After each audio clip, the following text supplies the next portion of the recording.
Ladies and gentlemen, thank you for tuning in to this week's edition of Stop, Look, and Listen. I'm your host. This week, we got a special guest. Uh, he's coming to us live from, we'll let him tell you. We'll let him tell you. But he's the founder of Toby Enterprises and the Book Bank Foundation. I mean, he's a talent manager, an entertainer, a hip hop pioneer, an author, a film and music producer. He's Brooklyn born, Queens raised.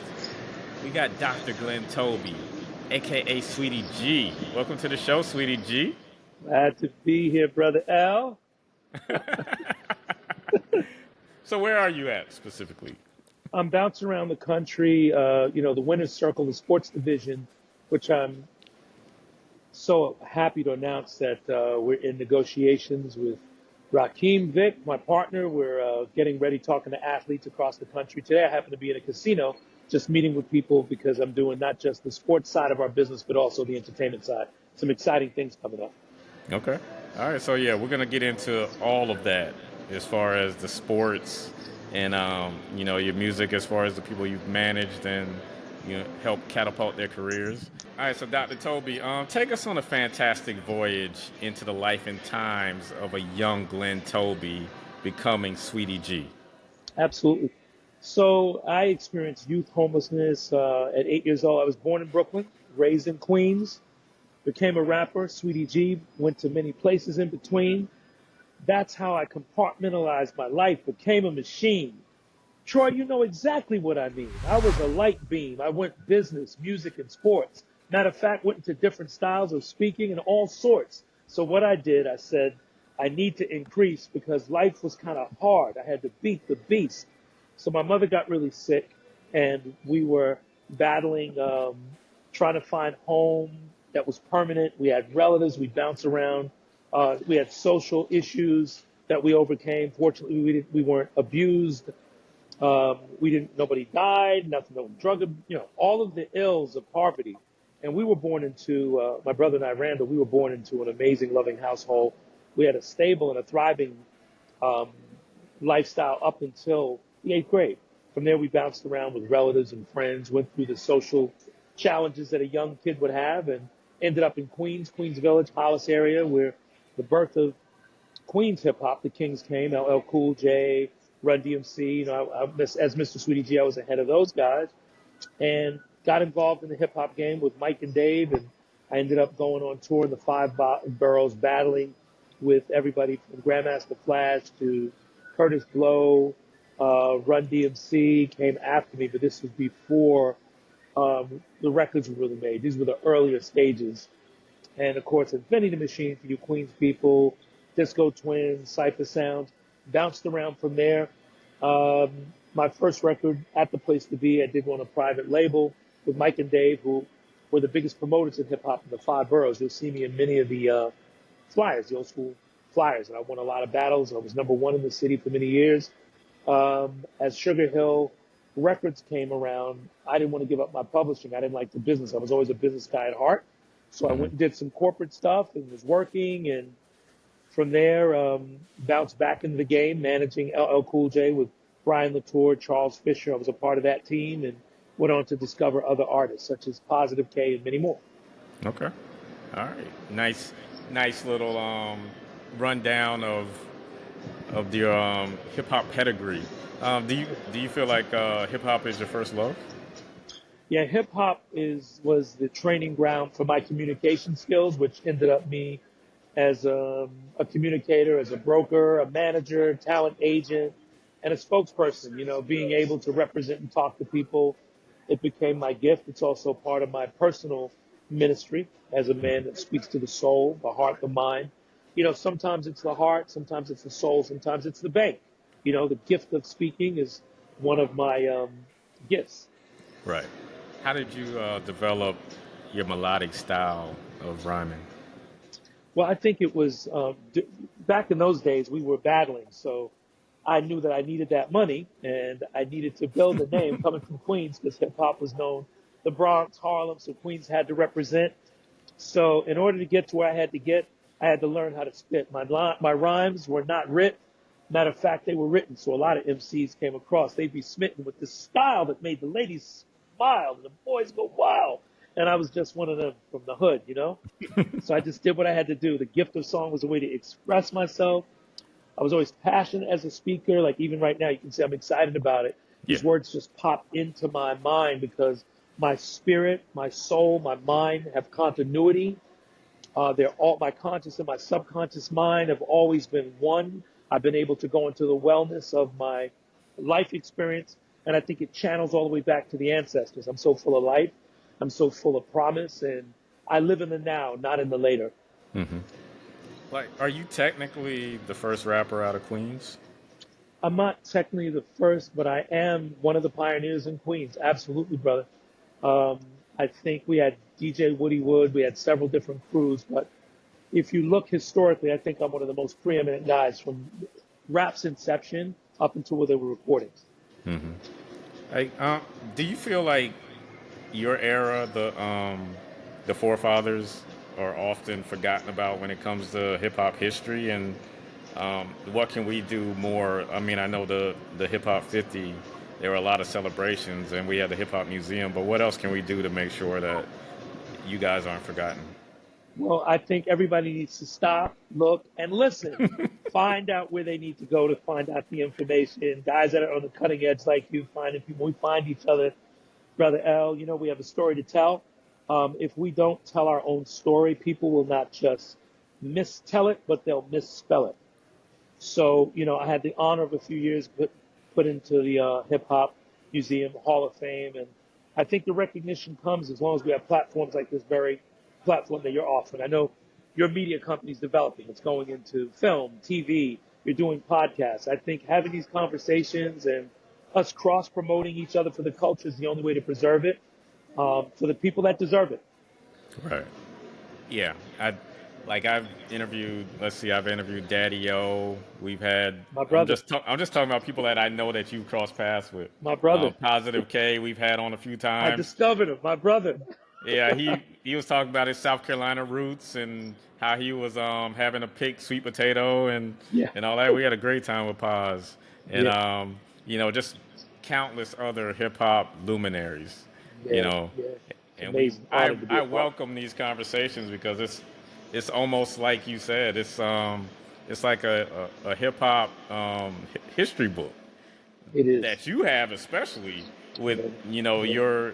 your contributions in so many areas. It's like Thank you. nah, we need to talk to you and hear these stories. So I love it. Well, you know, it's funny. It's the spirit of conversation. So you spoke to Positive K. I discovered Positive K. Hmm. And I didn't know he was on the show. So there's the continuity of community, right? It forever grows. When Right. seeded right, the fruit comes to bear, right? So I go from discovering Positive K to David Banner, who's a giant, who's Yeah. he's an amazing person. I had the honor of discovering him, taking him over to Penalty Records. He ends up going as one of the best speakers, motivational speakers, Hmm. leaders in the culture, actor, producer. So I've been blessed how along the path, as we tell these stories, the stories that are told and written, people pick it up. That's how David Banner found me through my work with LL Cool J, through my work in the sports area as well. So Yeah. yes, All right. community. All right. So yeah, just talk about that light bulb moment when you decided to make it your mission to, like guide and empower the careers of others, such as a LL, a Don King, a Bernard Hopkins, a Free, David Banner, Jason Weaver, Sante Samuel, just Yep, countless yep, yep, names, yep. across various industries. Well, I think again, it's just like this platform. The platform, it wasn't digital, it wasn't electronic. It wasn't as seamless. It was reputation. So I had to be like a battle rapper, right? I had to come and bring my game. It had to be effective. I had to win. I had to be transparent and strong. And each person tells someone else, like in a village. So it carried me from sports, from music into sports. How I got involved in sports, I met an amazing brother by the name of Alonzo Shavers. He saw my work with the stuff I'd done with LL Cool J. He saw the stuff I did with David Banner before David went to even Penalty Records. We had a conversation. I became an investor in the company. My concept was to take the speed and the creativity of the sports business, of the music business, and put it with the structure, the discipline, and the execution of the sports business. And that's how I became a sports agent and was able to sell that company. We did really well. We did a few $100 million in gross business.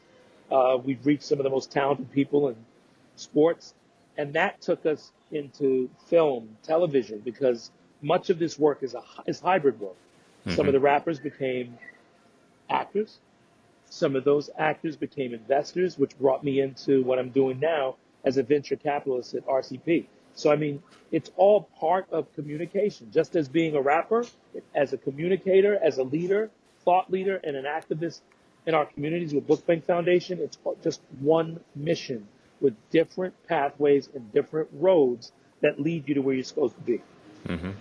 Who was your blueprint?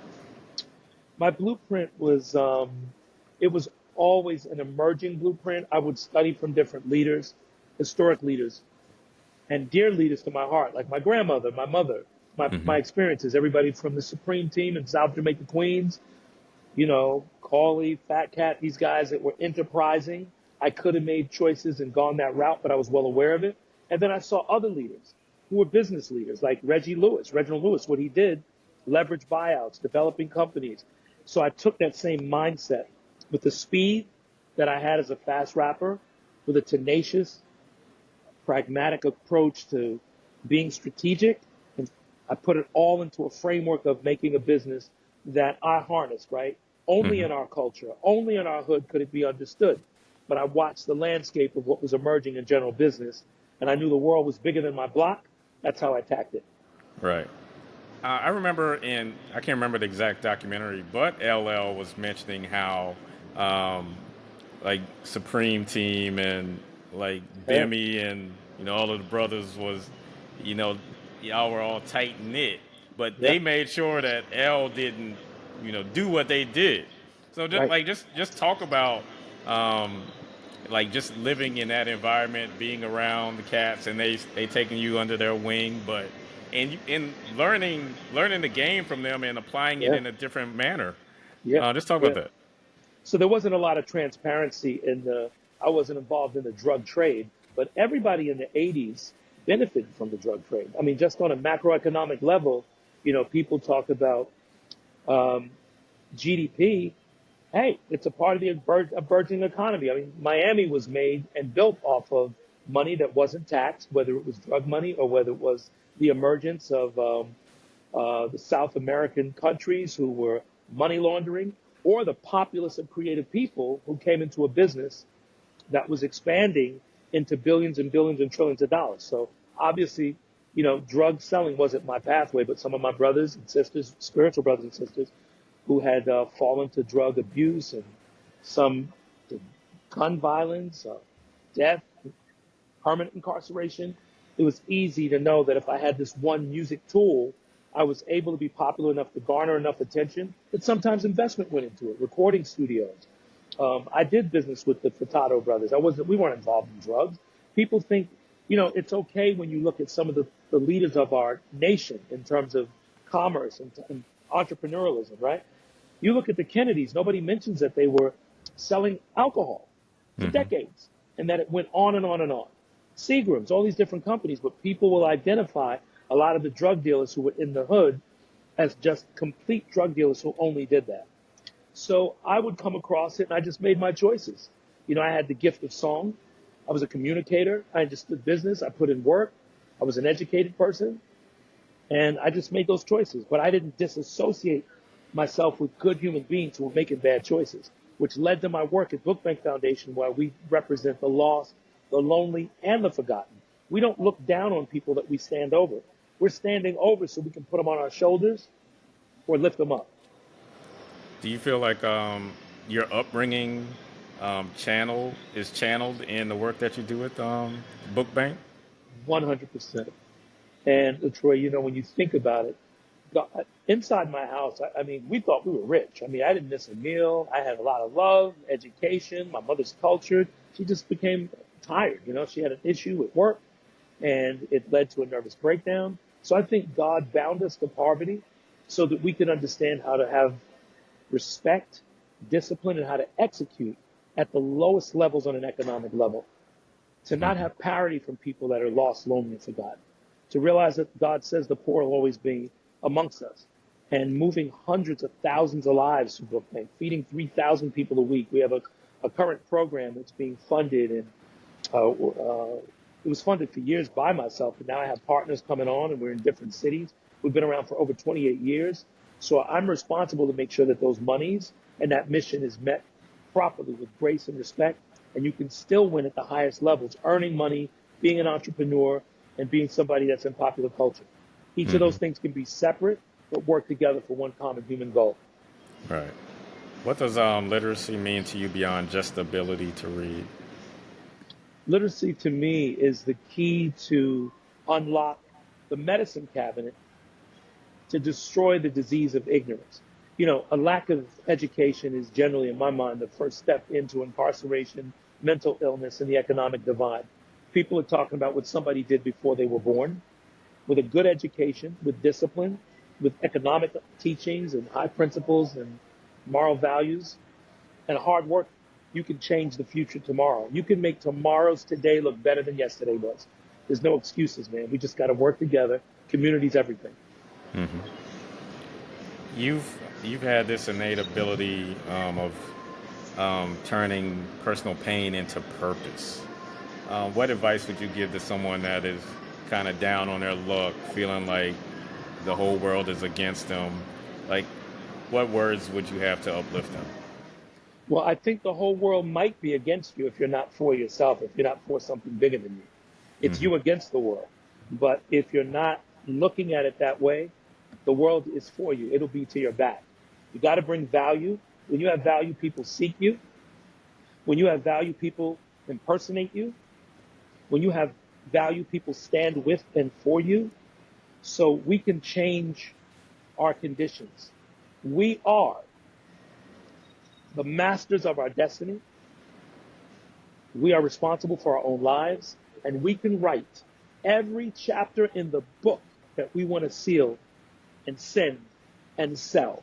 We can change the charted course that our predetermined destiny that's based on statistics or what our parents have gone through, experience, what they planned for, haven't planned for, our ancestors have gone through.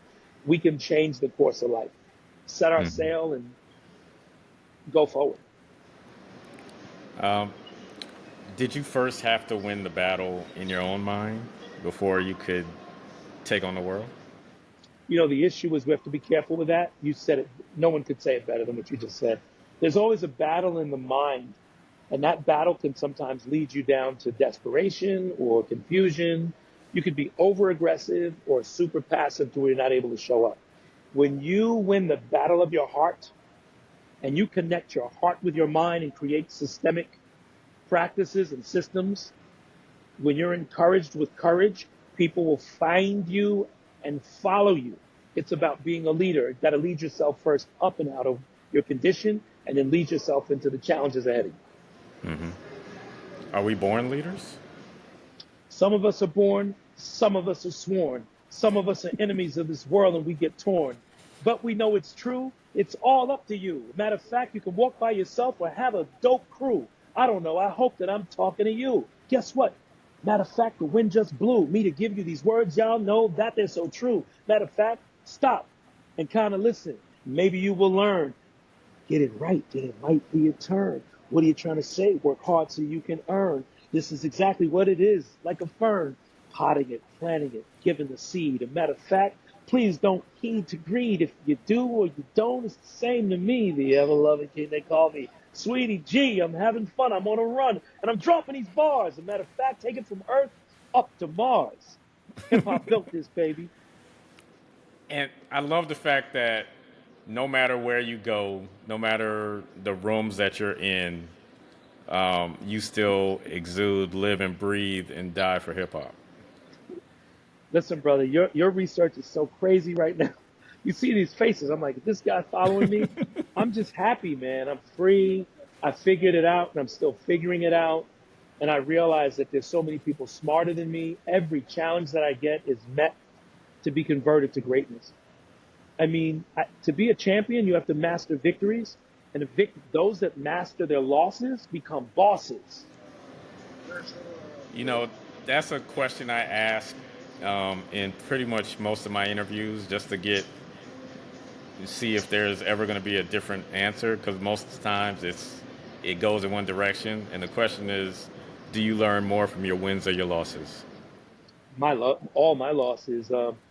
Most of the times, and this is what I'd like to share today. So I always talk about the losses more than the wins, and the reason I say that is people will say I'm not going to make the same mistake twice, or they learn from a lesson and it kind of repeats itself. The greatest thing about your losses are if you are losing the same way, in the same space, with things that are preventable, it's not the victory or the loss, it's you. When you show up prepared, sometimes there are conditions that you can't control. So if those conditions you have no control over, environmental, wrong partners, health conditions, things that you just can't control, it's not going to matter. You just sustain those losses and you'll get to the victory with a championship mindset. And if you are learning and taking away from those losses, you keep looking at it, it charts the course where you need to go. You start to build up that scalable ability to be able to look with vision and be able to be adaptable and be able to map where you need to go. Right. So in essence, you don't really lose. You just master the art of pivoting. I've never lost a day in my life. There's just been days I didn't win.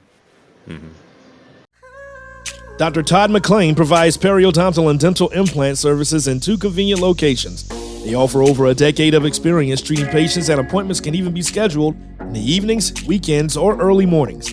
Give them a call in Chapel Hill at 919-537-9774 or in Durham at 919-484-8338 or visit them online at gumsandimplants.org. All right, so I want to go back to the music. Sweety G. How did you get into house music? So that's amazing, right? So at the time, I was looking at a lot of my contemporaries. I saw that I wasn't going to have the massive hit. I didn't want to go the route where most of my friends were that were rappers. I was more interested in business.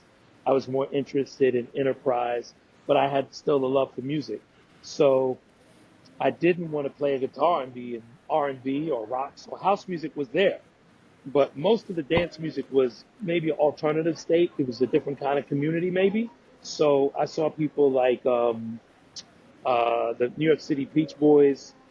I saw people like Colonel Abrams, D-Train. So I saw a place where a guy that was R&B oriented, still with an edge, and I thought I could fit in that space because it was typically a different type of audience, right? And I didn't fit in that audience. I didn't go to the type of clubs that audience would be. My demographic was different, so I brought this R&B swag, soul. I was able to play the music. So I was a musician, a producer, a writer, a remixer, and I was singing as a rapper, so it was an easy transition. And it was the closest thing I could do that was still thugged out, still kind of street, and I still kept my rep, and I didn't have to worry about going into cultures that didn't match my ideology. Okay. Yeah, because my next question or follow-up question was going to be like how was that perceived by your peers, by your Stetsasonics and Run DMCs and Cold Crush and Boogie Boys and all of them? Well, it wasn't a problem because there was no transition. I was still always a brother, a black man that came from urban community, heterosexual male, straight, coming from everything from gangster background, drug dealing, what it was like. I took my whole life. It was just a different music form. My music was still very aggressive, very spirited, and completely, I was for the ladies. So there was a space for me, there was a space. So I would play Paradise Garage on a Friday night. That was the night, which was straight night. So I had homeboys, hip hop cats coming in to see me. So I would change the landscape. If I played on other nights, and I was bringing in a straight audience to some of the other clubs that were a mixed kind of audience. And then that didn't define me as a natural black brother who is heterosexual that's doing this music for music. I wasn't even thinking about white, black, gay, straight, Hispanic. I just saw it as one way to tell a different story, and it gave me a more broad scope to talk. Some strings, keyboard playing. I could play music that had a Latin or percussive kind of vibe to it. I could do Afro house before it was that. I could sing, and I was confident in who I was. So it was a pure way for me to do the same thing, still being rooted in hip hop and still being rooted in urban culture. Hmm. And you did remixes for the likes of Sybil and R. Kelly and Yes. you know, name them. Yeah. Yeah. It was it's quite a few. Even some of the Supremes. So it was Yep. always fun because it was musicianship. I taught myself to be a musician easier. Let this go. It's okay to stop for this? Here we Can I go. pause? Yeah, go ahead. Can you hear all that? Yeah, but it's fine. It's I Okay, don't have a sorry. problem with it. Did I mess everything up stopping? No, go ahead. We can Okay, we can edit. okay. Because this is, yo, you're incredible, kid. This is crazy. Not just the research. These are different questions. It's like I sent you this. Okay, hold on. Five, four, three, two, one. Damn. Let's try. Look how you threw me off. What was the last question? Wow, you're doing your job, bro. Now we were talking about just some of the house remixes that you did, Oh, and yeah, being in that world, which I love house music. Inner City, Good Life is one of my favorite songs of all well, time. So, it's funny. I was cultural vibe, Mafumbe, hmm, mind games, power. yeah, So coming from the DJ culture, which is a better answer to your question now, how I was able to bridge hip hop, I came in, it was DJ oriented. So here's the DJ piece, here's the beats. And at this time, like late 80s, 90s, hip hop and house kind of were there, Jungle Brothers, yeah. uh, Queen Latifah Queen with Latifah. "Come So Into it My was a House." coming to Yeah. my house. So it was a perfect bridge for me to get in the game, and it was so much money in it, and it was so easy. And whereas some hip hop artists weren't the producer, weren't the writer, were controlled by the bigger labels, I was selling and leasing masters out globally. I'd run around the world going to meet them, licensing masters that I own, and my publishing um, right now is very valuable on a cultural level and on a financial level. I own it, and I have it in many different spaces that I control it seamlessly, and I have for the last 20, 30 years. Hmm. Yeah, so you sort of mentioned cultural vibe. You teamed up with Winston Jones, um, Mafumbe, which you mentioned. Yes, yes. How how did all that come together? Now, that was crazy. My brother was managing me with a guy named Reggie Smith and a friend of ours, Oscar Fuller, DJ, legendary DJ. And they took some of my demos. I'm sure you remember the great Boy Jarvis, a musician and co-producer I got to write and work with. So my learning curve for Troy was so fast because I was a freestyler. So I would just express. For me, I was going through a spiritual transformation. As you know, most of my music, even new civilization stuff, is very God based. It's very Hmm. spirit based. And I was just pouring my soul out during a time where a lot of people were on drugs or were struggling with emotional and mental challenges in their career. And I was able to thrive because I had made money in corporate. And it was just a natural transition for me to go in and, with musicianship, learning, teaching myself the keyboard, the bass line, knowing drums, and just doing what I wanted to do. And globally, there was a demand for it because we leveraged my hip hop status as a pioneer with Hmm. a voice of a brother from New York City who was just giving him the swag in New York with melody and rhyme. Right. All right. So with Glen Toby Enterprises, um, the sports side of it, I've spoken to other agents and agents of color, and they've talked about that barrier to entry.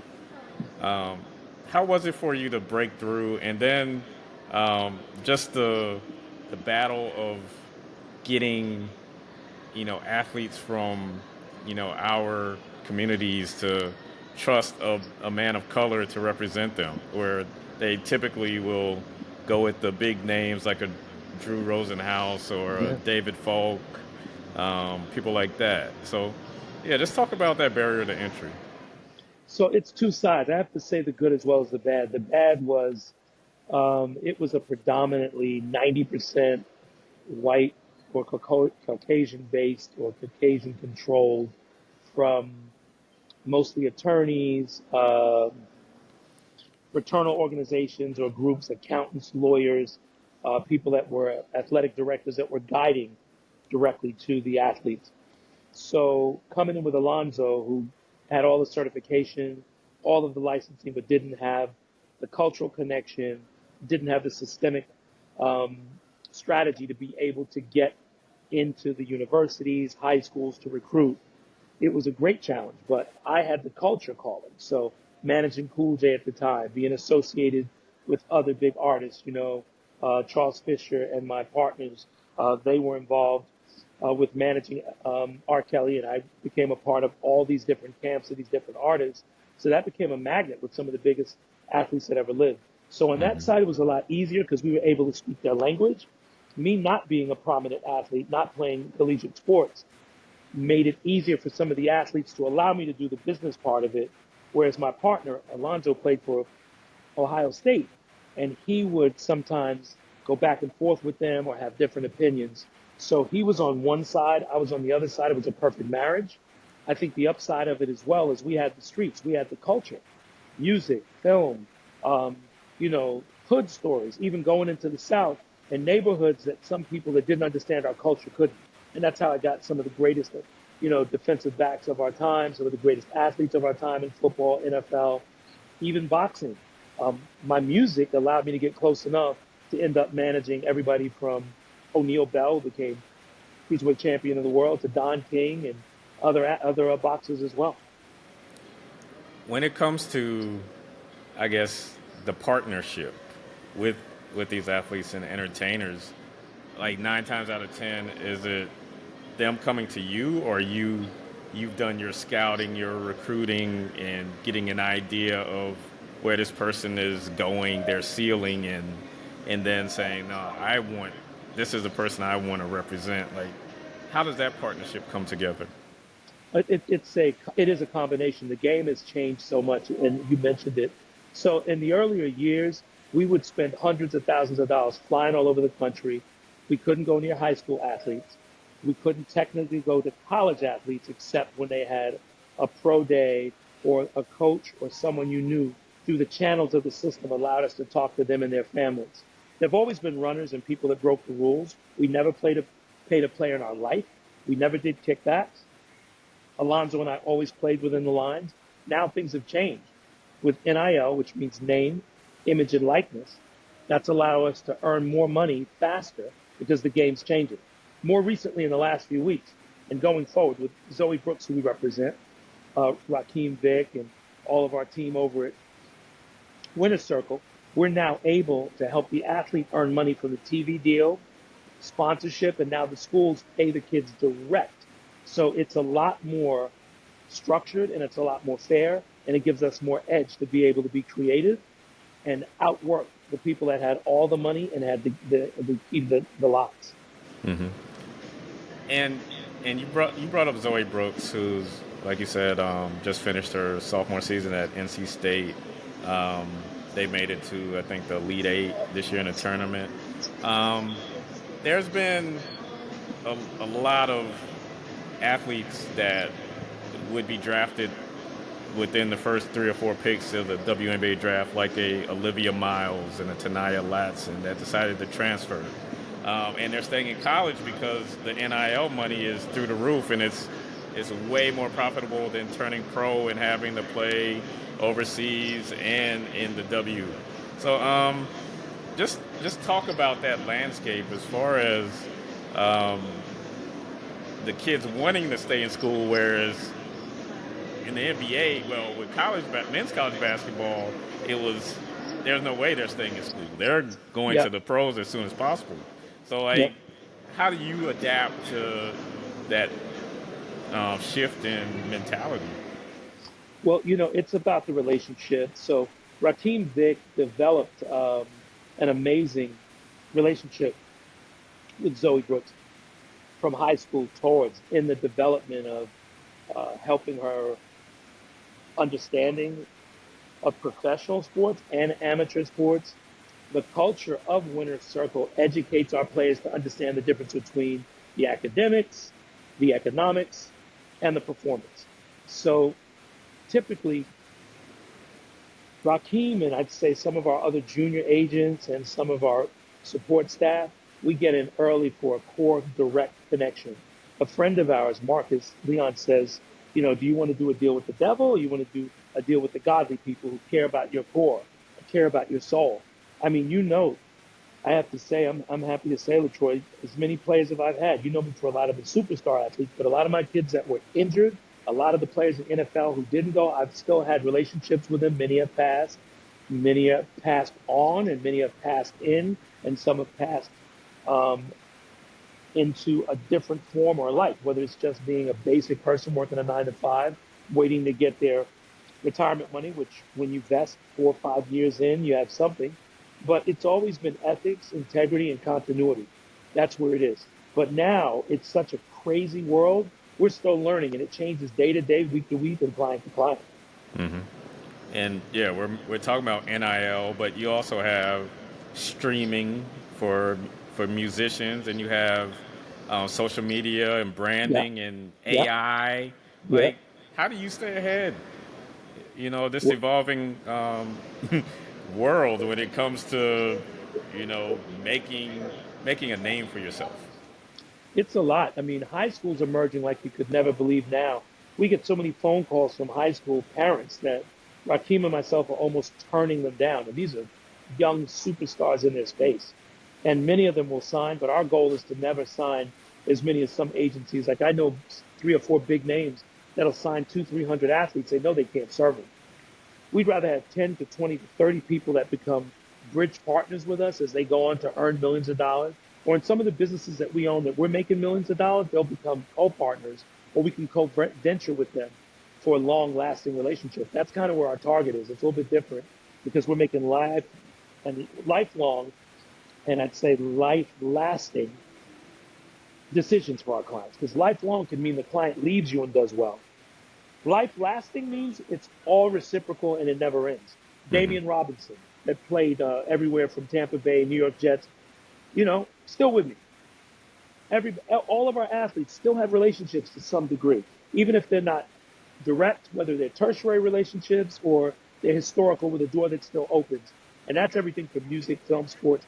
Jason Mitchell, who's doing really good, who I had the honor of representing, straight out of Compton, the Yeah. Shy. He's got the same mindset, the same ideology, and that ideology is I'm a business person. Our clients know the difference between the entertainment and the business, and they're bridging it, or they're drilling a tunnel to get to where they got to go. Hmm. So you're pretty much molding your clients to think like CEOs. Absolutely. I mean, anybody I represent, I think on a spiritual level, they're a reflection of me, and I'm a reflection of them. I can list off 5 names, makes me pretty proud. Pretty strong names, pretty big Hmm. names in every category. And when we don't show up like that, if we don't blow up like that, we're out. Okay. Yeah. Like, just talk about like, you have offices all over the country. Like, how do you maintain that leadership and that culture across your org? Well, we found servant leaders. I keep talking about this guy, Rakeem Vick. All of my channel partners, all of my corporate partners, equity partners, we invest in one another. It's reciprocal. So somebody could have an office or have a location that's earning 750 to 1.5 million. We could have verticals that have a value of almost $100 million, like RCP Capital. Hmm. It's reciprocal. We're not just going in cashing out companies and cashing out our enterprise. We're building culture and we're capitalizing for sustainable gains. These are companies that'll be around. Our charity, Book Bank Foundation, has been around 27, 28 years, still serving people, and it's all been, built and promoted from within. 100% give, 100% of every dime, every dollar, all donations go directly to them. It's the same reciprocal thought. All of the allotment and allocation and all of the earnings are, I'd say, equitably and fairly distributed to our partners. Everybody eats or nobody eats here. Okay. Um, how did the pandemic play a role in, you know, kind of uniting the culture at Glen Toby Enterprises? Well, it's funny. The pandemic was more of a spiritual thing for me because I lived pretty much on my investments. I was really heavy. I was wondering if God was calling us to the final moment. I wasn't as aggressive. A lot of people were creative online in the digital space. They made millions and millions and millions of dollars. I made less money online and I made money in my traditional investments, sustainability, still supporting the community. That's where these last 3 years, this feeding program we have called Groceries to Grow, we actually started that during the pandemic. We were delivering food directly to people's front door. We would set up in parking lots and churches. So that part was the emergence of what happened with Book Bank. It's now a sustainable offering in several different cities across the country. These other businesses you talk about, whether it's film and entertainment, television, music, whether it's sports, whether it's the venture capital, each of them are separate entities that are thriving at the highest level because the partnerships are open. Each person drives it because what we put in, we all get out. Mm-hmm. So, like, what are you looking for in a VC space? Like, what catches your attention and says, like, I want to push this project? Well, at RCP Venture Capital, um, Christina and Michael, we're always looking for creative people who are coming up with pathologies, um, protocols, inventions, creating commercialization in the medicinal space, biotech space. We're looking for innovation and fearlessness, people who are respectful and who can follow the guidelines of what either the FDA requires, what science requires, and what's good for society. And we're winning strong and hard. Mm-hmm. Um, I'm in the tech space, and like I mentioned earlier, AI is like the roach that you can't kill. It's unstoppable. Um, how do you utilize AI, and like, do you like it, or do you, especially as a creator with your background as a rapper and a producer, like, how do you feel about AI? Well, it's never bothered me. I don't think anything can disrupt me. I think it can challenge how I channel what I'm doing. So the inspiration, the vision, the talent, the gifts, LLM can't do that. Learning language model cannot modify or make what I make internally and intrinsically. So the same way that we have all these new systems that are replicating the real world, we just have to be able to go side by side and don't pour everything into it. Like a lot of people are having books made or movies or they're writing even letters without having a pure input and they'll lose themselves in it. So I like to stay organic. I feed the monster what I want the monster to eat so it doesn't attack me. Mm-hmm. Yeah, I like So I that. love it. I like that. What's something about you that people would find most surprising? I think the most surprising thing is how free I am. I laugh, I have fun, I like to rap, I like to play because I work so hard. I think like a master and I work like a slave. And I never wanted anybody to tell me how to behave. It's my own road that I lay down as I pave, the cement, the concrete, things that I see. I mean, I guess that's the same pathway for Mrs. Sweety G. I'm always be what I'm supposed to be. A lot of people know that I'm moving it kind of slow, but I'd rather chart out the pathway to get to where I got to go. See how I flow? I Mm-hmm. just keep doing it, yo, because I'm so happy no matter what. I can still go out and do hundreds of millions of dollars in transactional business. I can still connect with companies that have no emotion or no cognitive connection to humanity, and I can still be at the core of humanity for my philosophical and spiritual and philanthropical work. So I'm having fun, man. I'm living every day, every day. A young Sweetie G, did you envision your journey looking like this? No idea. I feel like I've lived so many lives. You know, it's just amazing. I mean, I was here before the digital explosion. I was alive before VHS machines, when there was subway tokens and no cell phones. So I'm in heaven on earth. Mm-hmm. So I never expected any of this. I just followed my dreams, my creativity, and what kept me inside the lines most of the time was integrity and honesty with myself. You know, we all fall short with our tellings, our truths, or our travels. But the core of me is always resonating from my consciousness to my subconsciousness, which brings my spirit. What do you see when you look in the mirror? I see how much work I need to do. I see how much of the pieces are missing in this puzzling life that God has given me to put together to shape. That He crafted me. God crafted me like a sculpture that's half broken. So I got to keep on stroking, whether I'm going from New York or Hoboken. Don't want to end up broken. Ah. So So I'm having fun, man. I'm having yeah, fun. we just like I told you before the interview, we're just gonna hit record and talk. And I mean, there's really no structure to it. It's just whatever we Yeah. feel like addressing. So Dr. King had a dream. What's yours? My dream is that I die greater than I lived. That what I do from my first to my last breath exceed before my first and after. Legacy, learning, leading, and leaving some on the table for somebody else. In the victor, you can't destroy the enemy, and you can't destroy um, who you're competing against all the time, because some of them will come back in a different form. So you got to have dignity and humanity in it, and learn how to be a good winner. So, so with all of the accomplishments, what do you feel is your magnum opus?